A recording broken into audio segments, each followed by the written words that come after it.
আসসালামু আলাইকুম প্রিয় দর্শক, আপনাদের সাথে নতুন আরেকটি রেসিপি নিয়ে হাজির হয়েছি। নতুন একটি স্ন্যাক্স তৈরি করে দেখাবো। এজন্য আমি নিয়ে নিয়েছি হাড় ছাড়া মুরগির মাংস, দিয়ে দিলাম লাল মরিচের গুঁড়া, টিকিয়া মশলা, লবণ, হাফ চামচ জিরার গুঁড়া, হাফ চামচ হলুদের গুঁড়া, 1.5 চামচ আদা রসুন বাটা, 1 টেবিল চামচ গুঁড়া দুধ, সাথে দিয়ে দিলাম লেবু। এটা টক দইয়ের কাজ করবে, এজন্য আমি এভাবে দিয়েছি। আপনারা টক দই হাতের কাছে থাকলে সরাসরি টক দইটাই ইউজ করে নেবেন। সব মশলা দিয়ে আমি চামচের সাহায্যে একটু মেখে নিচ্ছি।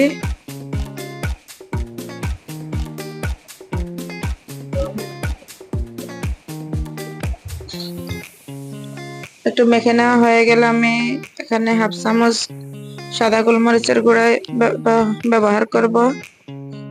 দিয়ে দিলাম হাফ চামচ সাদা গোলমরিচের গুঁড়া। এখন দিয়ে দিব 2 টেবিল চামচ সরিষার তেল। সবকিছু এখন আমি চামচের সাহায্যে মিলিয়ে নিব, মিলিয়ে এটা রেস্টে রেখে দেব। চাইলে আপনারা ইনস্ট্যান্ট তৈরি করে নিতে পারেন, রান্না করে নিতে পারেন, কোনো সমস্যা নেই। তারপরে আমি একটু রেস্টে রেখে দিলাম।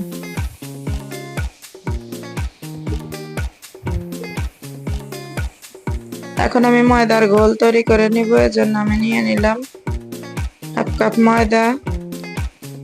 এর সাথে দিয়ে দিব লাল মরিচের গুঁড়া ঝালের জন্য, দিয়ে দিলাম একটা ডিম আর সামান্য পানি মিশিয়ে আমি এর সাথে ঘোলটা তৈরি করে নিব।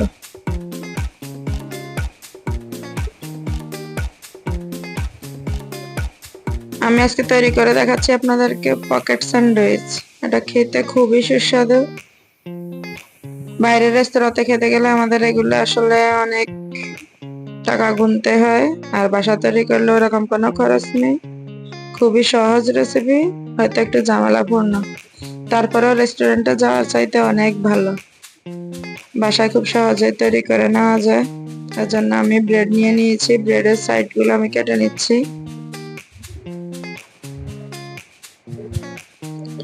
এভাবে করে আমি সবগুলো ব্রেডের সাইডগুলো কেটে নিব। তারপরে আমি ময়দার গোলে এটাকে চুবিয়ে ব্রেডটা আমি কোট করে নিব,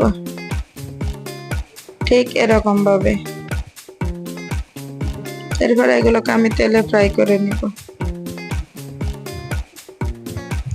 প্রতিটা স্টেপ যদি ফলো করে রেসিপিটা তৈরি করেন, খেতে খুবই ভালো লাগবে।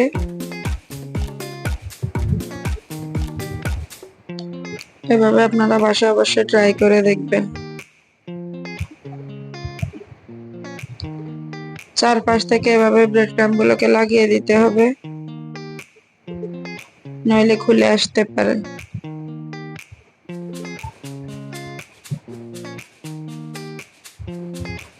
আমি চুলা আগে থেকে তেল গরম হতে দিয়ে রেখেছি।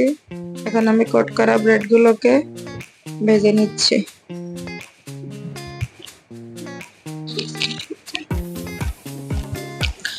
এগুলোকে আমি ডিপ ফ্রাই করে নিব। অতিরিক্ত আলো থাকার কারণে বাইরে ভিডিওটি একটু গোলা দেখাচ্ছে, আপনারা কিছু মনে করবেন না প্লিজ।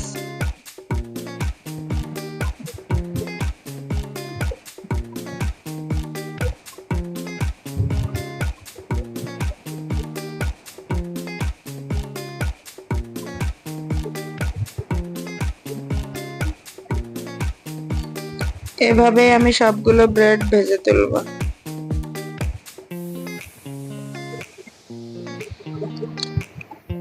এখন আমি চুলা প্যান বসিয়ে দিয়ে দিলাম সামান্য পরিমাণ বাটার। আমি চিকেনের পুরটা তৈরি করে নিব, এজন্য বাটারের সাথে দিয়ে দিলাম কিছুটা পেঁয়াজ কুচি, দিয়ে এর সাথে স্প্যাচুলার সাহায্যে এগুলোকে মিলিয়ে নিব আর ভেজে তুলব।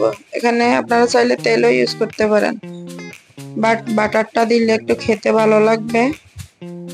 কালারটা একটু গোল্ডেন হয়ে আসলে আমি দিয়ে দিচ্ছি হালকা চিনি। স্যান্ডউইচ বা বার্গারের সাথে একটু মিষ্টি মিষ্টি পেঁয়াজের ফ্লেভারটা খুবই ভালো লাগে। কামড়া একটু মিষ্টি মিষ্টি লাগবে, খেতে ভালো লাগবে। পেঁয়াজগুলো ভাজা হয়ে গেলে আমি একটা সাইডে রেখে দিব। এখন দিয়ে দিব ক্যাপসিকাম। আমি এখানে সবুজ ক্যাপসিকাম দিয়েছি। এর সাথে দিয়ে দিব বাটার, সামান্য পরিমাণ লবণ, সাথে দিয়ে দিব গোলমরিচের গুঁড়া।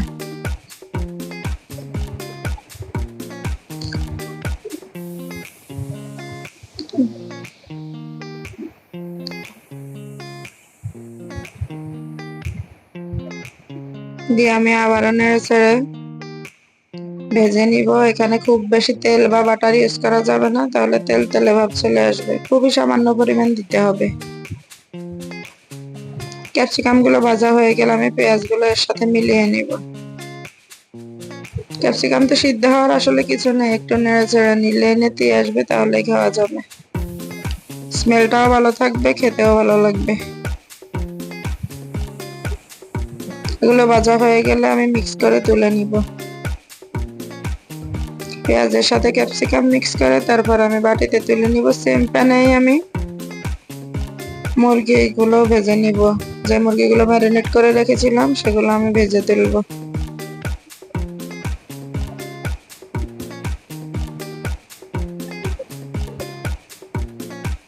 এগুলো আমার হয়ে গিয়েছে, আমি এখন তুলে নিচ্ছি বাটিতে।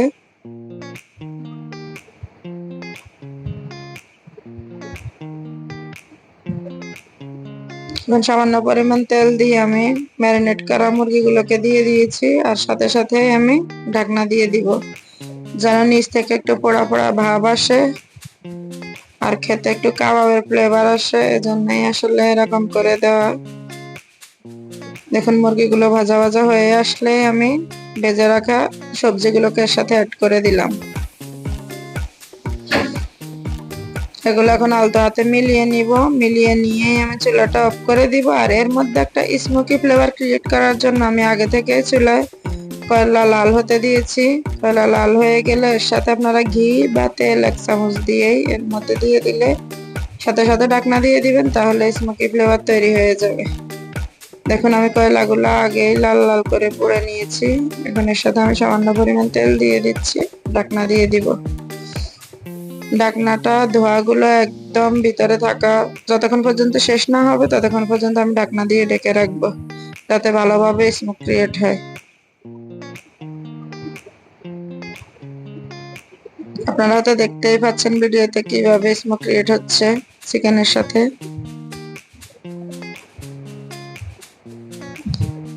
পকেট স্যান্ডউইচে এই চিকেনের স্বাদটা হবে অনেকটা কাবাবের মতো, খেতে খুবই অসাধারণ।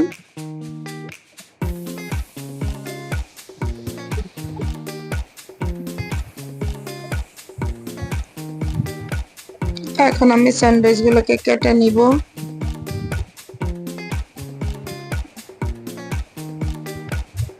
যে ব্রেড গুলো ভেজে রেখেছিলাম এগুলোকে কেটে নিব। ব্রেড নাইফের সাহায্যে কেটে নিচ্ছি। দেখুন আপনারা আস্তে আস্তে কাটতে হবে, খুব সাবধানে, যাতে সাইড থেকে খুলে না আসে। দেখুন কি সুন্দর পকেট ক্রিয়েট হয়েছে এর মাঝে।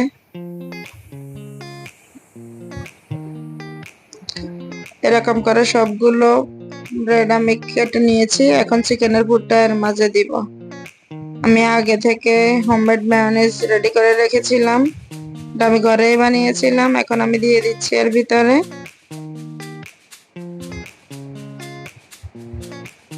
ঠিক চামচের সাহায্যে এভাবেই লাগিয়ে নিতে হবে। এবারে 2 পিস শসা দিয়ে দিলাম আর চিকেন গুলো দিয়ে দিব। সবগুলো তো আসলে আপনাদের সাথে শেয়ার করা সম্ভব না, 2-1টা দেখিয়ে দিচ্ছি, আর বাকিগুলো আমি অফ ক্যামেরায় করে নিব।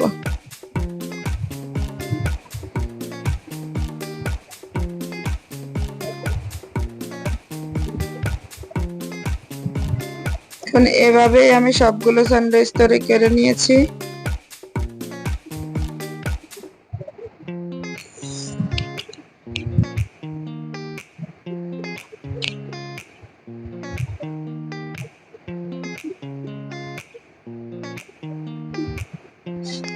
সবগুলো স্যান্ডউইচ তৈরি করার পরে দেখুন আমার ফাইনাল লুকটা ঠিক এরকম। এরপর আমি উপর থেকে কিছুটা টমেটো সস দিয়ে দিচ্ছি আর দিয়ে দিব মায়োনেজ। মায়োনেজ দেওয়ার পরে লুকটা হবে আরো বেশি অ্যাট্রাকটিভ, আর খেতে তো হয়েছে মাশাআল্লাহ অসাধারণ। বানানোর সময় একটু বেশি করে বানিয়ে নেবেন, নিমিষেই প্লেট খালি হয়ে যাবে। আশা করছি ভিডিওটি আপনাদের ভালো লেগেছে। ভিডিওটি ভালো লেগে থাকলে লাইক কমেন্ট শেয়ার করবেন, চ্যানেলটি সাবস্ক্রাইব করে চ্যানেলের পাশেই থাকবেন। আজকে আর কথা বাড়াচ্ছি না, সবাই ভালো থাকবেন। আল্লাহ হাফেজ, আসসালামু আলাইকুম।